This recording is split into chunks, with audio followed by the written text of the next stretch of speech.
Hey, truth be told, Captain Ron here with Tony Sweet. We are at the 50th anniversary of the MUFON Symposium, and we have the great honor to have Dr. Robert Wood with us. He's a fascinating gentleman who spent 43 years with McDonnell Douglas and Boeing, which became Boeing, and he was with MUFON for 24 years. And Doctor, if you'd first talk to us a little bit about, I heard that you guys saw UFO footage and would actually look at this footage and then try to decide how to build planes that could do those maneuvers, or something to that effect. Well, that's sort of true.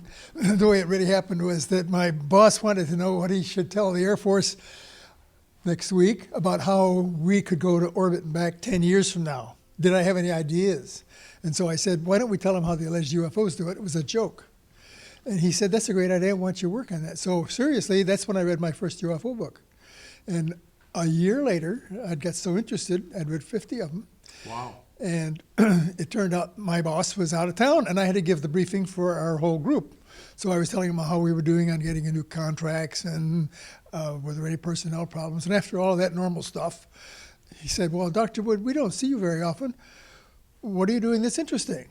And I said, well, you're not going to believe this, but I've read 50 UFO books in the last year, and it's clear to me that they're real craft, they're piloted by extraterrestrials, and the only thing that's not clear is how they work, and whether we figure out that before or after Lockheed. Awesome. So we immediately think about the competition. Yeah. Not that we're being invaded from outer space, right. Just as long as we beat the competition. Well, there you are, from a scientist, a doctor, a guy that spent 43 years in basically at Boeing. You believe that they are real and that they are, in fact, extraterrestrial craft. I do. And I really came to this conclusion early on after just reading the books then. But since then, there's been so much documentation that's become available. And the development of literature since that time, it was the 1970 or so when I first started.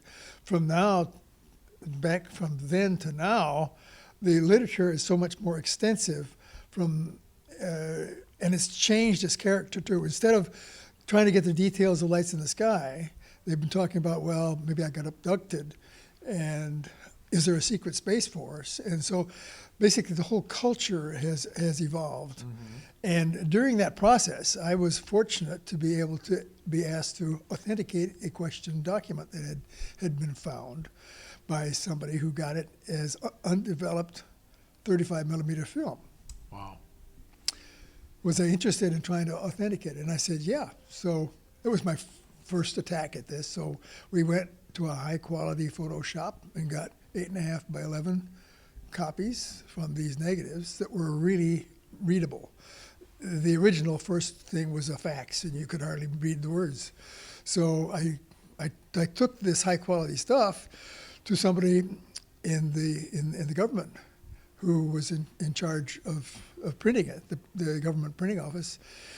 And it was all stamped, top secret and everything else, so I felt a little uncomfortable, but I said, I just got this legally. Right. Could you comment on it? Well, it turned out this guy in the printing office was, at the time of the printing of this document, 1954, he was working there as a typesetter. So he knew the equipment. Ah. And he looked at this document, and he spent maybe 5 minutes and turned all the pages. There are only 28 pages. And he said, from the content, I would say it's a hoax. But, he said, from the fact that it's basically missing its lowercase F's and G's, tails, and the fact that it's monotype modern, clearly, I would say that it's authentic. He said it was printed either in this building or in the basement of the Pentagon. There's only two printing places that could have done that. Well, now, certainly they could have put it out as disinformation. Well, except they would have had to know that there's a Z that actually, when you're using a hot leading print presses, you have these letters that fall down, and rarely used letters like the Z can get some crud on them, and they don't fall down completely. So the Z's are slightly raised. So he looked through this and he said, I see 3 raised Z's, and I know it was really printed on a press. It couldn't have been a hoax. So that was the moment when I concluded, hey, I've got something that was really printed in 1954, and what it said was the Extraterrestrial Entities and Technology Recovery and Disposal. It was a manual for the government to use for their troops to recover crashed UFOs, where to send the bodies if there were any, where to send the parts, and depending on what parts, you send them different places. And it was all there in a manual. And it's Special Operations Manual 1-01. Wow. Wow. So now if that's real, then A, they're real, B, the government knew about it. Right. And they had to prepare for it. It makes sense that they would want to know that, right? Well, and this was, yeah, it was a good timing too, because 1954 was what was the printing on this, and it said MJ-12 ordered. Was this part of the MJ-12 documents, or is this something different? Right on the front page. Right on the front page. Majestic 12. And so if the first crash that the CIA got access to, say, was the Roswell crash, Yeah. that would have been from 47 to 54. That would have given them 7 years to get a sophisticated process in place and print it. They could have had less sophisticated process in place before, and they're improving on those. And actually, they gave a list that was exactly the same as an unclassified list that Blue Book printed as to the qualities you look for in a UFO sighting. What was important, multiple witnesses, the duration of the sighting, some of these routine things that are normally used by MUFON investigators. Now, once you realize that you probably had an authentic, real MJ-12 document in your hand, what did you think of that? I mean, that's amazing. Well, I began to realize that there was a level of government secrecy that beyond anything that most people had ever contemplated. And the older I got and the more stuff I got to see, I realized that the deeper the secrecy level was.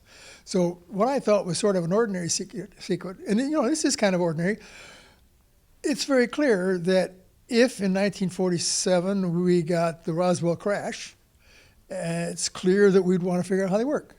I mean, you can't imagine that we wouldn't, So it is clear you wouldn't want to tell the Soviets, because by then we were starting to be in the Cold War. Sure. And so we would have increased the sophistication of keeping this secret. Mm-hmm. And so what happened was that after I got some notoriety, if you call it that, for this document, the Special Operations Manual, I was approached by some people, and I got some more documents. Basically, I got some visibility, and people started mailing me documents that they've been leaked to them. And so by the time that I'd say the next 3 years were over, I probably had 1,000 pages of UFO documents, of which I'd say there were at least 50 I'd say probably at least 20 of the documents were classified top secret. Okay. And, 100 pages or so that were top secret. And these I went through, word at a time, and compared them with some legitimate documents from the government style-wise, and found that the stamps were the same, the style was the same, it's just that they were classified. So then my son, who was interested in the subject from when he was 16, got more interested. Awesome. And we became a kind of a team. It's great. And we wound up taking all of these documents that we had and putting them on a website, majesticdocuments.com. So all this stuff that was at one time classified top secret has been now printed and is available on the website. And now any of us can go to majesticdocuments.com, majesticdocuments.com, Right. and see the MJ-12 documents. Right, and they're high quality too. High quality scans, it's just almost as good as the ones we've got. That's so great. And some of the kind of things that are really interesting. I think the most interesting early document is during the Battle of L.A. You remember in 1942? Yep. You see, there Front was page of the newspaper had the Yeah, that's lights. right. Looks like, yep. That's right. And the next day, they announced that we had 1,430 rounds of ammunition fired at an unknown craft. At nothing, they said, or something. They were just That's shooting. right. Really? Yeah. 1,500 rounds? Just. And the next day, the first document I have that's interesting is from General Marshall writing to FDR, saying, by the way, we recovered one craft in the ocean, the Navy did, and one craft crashed in the San Bernardino Mountains. And we are evaluating them. And then FDR wrote back, said, "Do not tell the Soviets."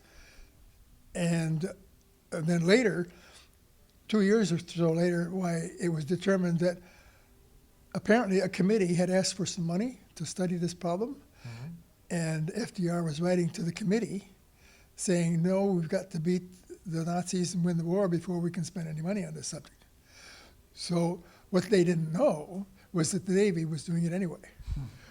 Because Forrestal had set up these Navy spies to go to Germany and back, and they were reporting to Bill Tompkins' boss, who was an admiral, and this admiral was getting a briefing during the war from 29 of these spies. And my guy, Bill Tompkins, was the courier, and he sat in every single one of these briefings and listened to these guys tell the amazing stuff that the Nazis were doing underground in secret, which included building UFOs, because they got the designs from earlier in Germany. Yep. Well, now that we're there on William Tompkins, a lot of people know who William Tompkins is. He's almost sort of an early whistleblower, would you say? Was that fair to say that he sort of kind of came out about the secret space program? Well, I think the first time that William Tompkins, decided he wanted to tell his story was kind of a little before 2000. And he apparently approached 3 or 4 people he thought were good writers to help him do his story. Well, I think you ended up on that project. well, I did. He called me in 2009 because Center for UFO Studies, CUFOS, Alan Hynek's outfit, had interviewed him in the past, and they had mentioned my name. But they didn't want any piece of this. The story was too wild. So when he told me on the telephone what he'd done, it sounded pretty wild to me. And I said, well, why should I believe any of this? He said, well, I worked the same place you did. And where was that? Well, it was Douglas Aircraft Company. So it turns out when I was just getting started, he was just getting started there too. And you had some mutual friends there, so you kind of felt comfortable that he would probably be a legitimate guy. Well, he worked for the same people I worked for, but, Right. but they were doing the secret work, and I was just doing ordinary design of missiles.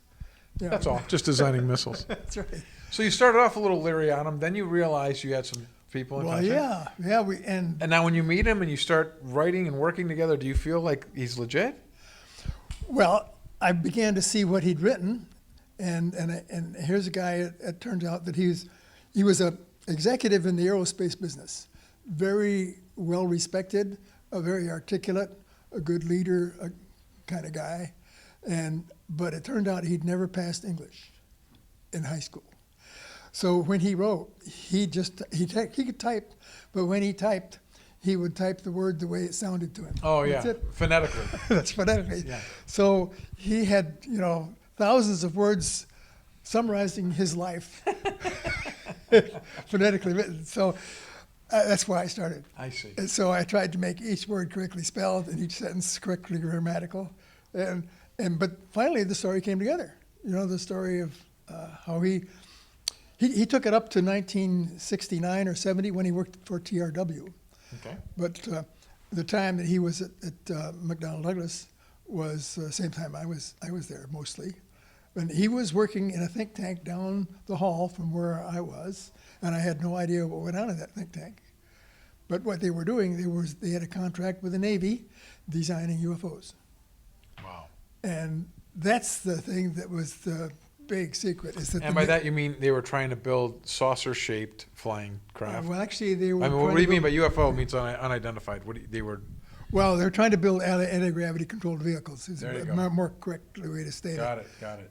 And the ones they were actually designing were a couple of kilometer long craft, like we would call the cigars. Wow. But that was in '54, and he showed the drawings that he personally made. It says WMT on the drawing, that he personally made for a 2 kilometer long craft. Well, if in 1954 they were working on this, and we see sightings today of that, doesn't it make sense to me that maybe 55 years in that time, maybe we could build it by now? Well, he claimed that actually the craft for this program, Solar Warden, the Navy program, that got implemented in the early 80s.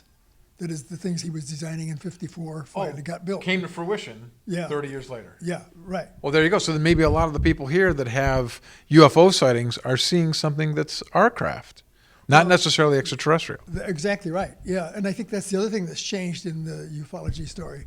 That is, we've gone from having nearly all of the craft ETs to having, I'd say 50% of what we're seeing in the skies now are ours. Wow. That's very plausible to me that a lot of it could be, even if it's 99%, you still got 1% that's extraterrestrial. Yeah. And you do believe that. That's your position. That there are some, like Stanton Friedman says, some extraterrestrial intelligently controlled craft flying around. Yeah, I absolutely do. I think Stan said it very nicely because that was a statement that was certainly going to be true. Yeah. One of the interesting things, going back a little bit, was that when we set up this little project to figure out how they work, we hired Stan Friedman. That was his first job getting paid Oh, great. for studying the subject.